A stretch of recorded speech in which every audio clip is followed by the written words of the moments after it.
with my childhood, with my spirituality, it kind of, especially like reading Carl Jung, sort of like brought me back into. Like reconnecting and re-recognizing the things that you kind of missed, but like not missed, but like that have always been there. Yeah, Yeah. yeah. I mean, so I grew up going to church and, Christian church, and I've always been around church, especially because as a musician, I've always had church gigs, and I still do. But I was raised in church and very active in church.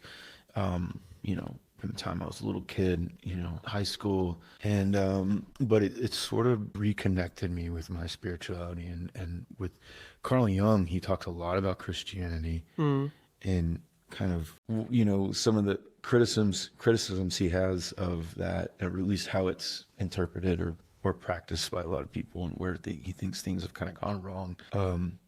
But for me, it was like this big eye-opening experience, because here's this guy who's like extremely educated, extremely articulate, intelligent, and but also clearly deeply spiritual. And he's kind of talking about all this stuff in sort of kind of a coded language. But he had all these experiences, starting from as a young kid, as a child, with these visionary dreams and visions and stuff, and had it all throughout his life. He had a period where he like almost lost his mind, or basically did lose his mind.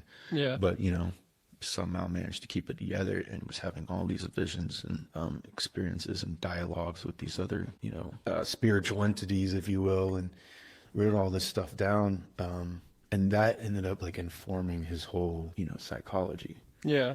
But it wasn't Kind of put it all together and all